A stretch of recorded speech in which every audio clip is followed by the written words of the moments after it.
आस्था channel पर कथा सुन रहे हो, जितने फेसबुक और यूट्यूब पर सुन रहे हो, बहुत सावधानी से सुनना। 2 बार पशुपति व्रत कर लिए आपने, ये कर लिया आपने, प्रदोष कर लिया आपने, सोमवार कर लिया आपने, सारे अनुष्ठान कर लिए, बहुत सारे उपाय भी करे, तो कभी ऐसा योग लगे आपके जीवन में कि आप जिस व्यापार को आपने करा उस व्यापार में आपको फल नहीं मिला,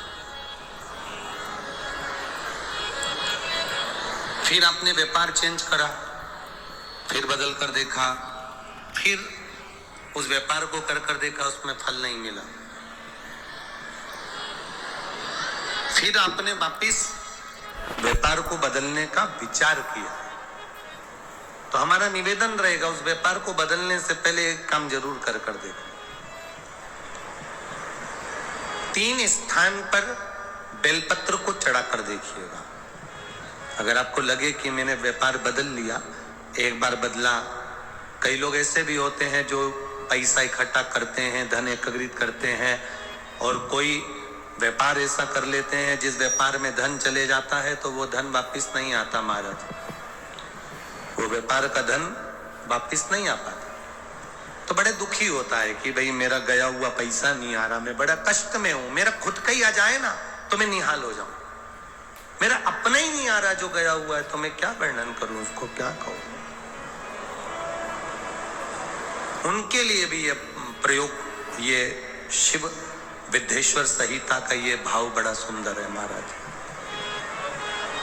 आप व्यापार पर व्यापार बदल कर देख लिए, धन भी हमारा कहीं डूब गया, आ नहीं रहा है, तो प्रयास करना 3 स्थान पर चढ़ाई गई बेलपत्र हमें सुख का अनुभव करा देती। बहुत ध्यान लगाइए। पहला, अशोक सुंदरी की जगह। अब ये बेलपत्र जब भी आप चढ़ाएंगे तो रविवार की अगर प्रदोष पड़ जाए, कौन से दिन? रविवार की प्रदोष के दिन ये प्रयोग अवश्य कर देखिएगा। ज्यादा बार नहीं करना है, केवल एक ही बार करना, बाबा उस स्वयं कृपा करेगा।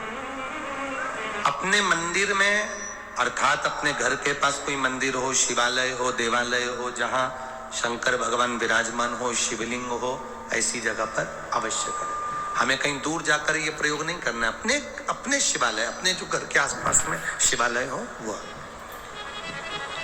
एक बेलपत्र अशोक सुंदरी वाली जगह। अब उसको अशोक सुंदरी की जगह पर भी चढ़ाने का तरीका क्या है?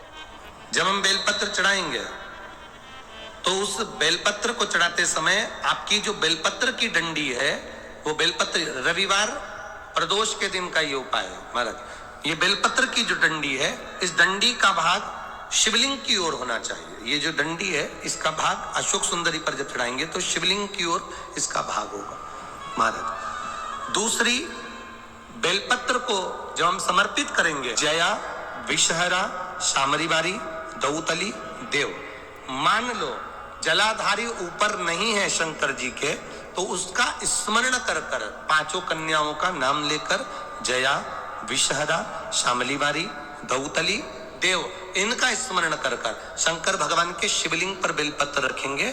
बेलपत्र कहाँ रखना है? आप अगर यहाँ बैठे हो तो आपके विपरीत में डंडी का मुख होना चाहिए। ये बेलपत्र की जो डंडी है, इसका मुख आपके विपरीत में हो। आप यहाँ बैठे हो तो डंडी उधर होगी, आप इधर बैठे हो तो डंडी का मुख इधर होगा, आप उधर बैठे हो तो डंडी का मुख इधर होगा, आपके ठीक विपरीत की ओर डंडी का मुख हो। ये 2 जगह बेलपत्र समर्पित करने के बाद, तृतीय बेलपत्र शिवलिंग की जो जलाधारी है, जहां पर भगवान शंकर का शिवलिंग रखा है, वहां स्पर्श कराकर, केवल छुआना है, स्पर्श कराकर बेलपत्री के पेड़ के नीचे ही कोई कंकर हो, कोई शंकर हो, या कोई मिट्टी का ढेला हो, नी हो, तो वहीं मिट्टी को थोड़ी सी ऊंची कर एक बेलपत्र बैठकर इस बेलपत्री की डंडी जड़ की ओर, मतलब जो वृक्ष होता है उस ओर इस डंडी का मुख होना चाहिए। ये 3 रविवार के प्रदोष के दिन शंकर भगवान पर चढ़ाई गई बेलपत्र से हमारा गया हुआ धन भी पुनः आने का रहता है और हमारा जो व्यापार बार बार बंद हो रहा है, शिव की कृपा से एक बार चालू तो चालू हो ही जाता है, शिव तत्व को जाता। और निवेदन है सब भावों से करना है, हृदय चित्त आनंद। श्री शिवाय नमस्तुभ्यम।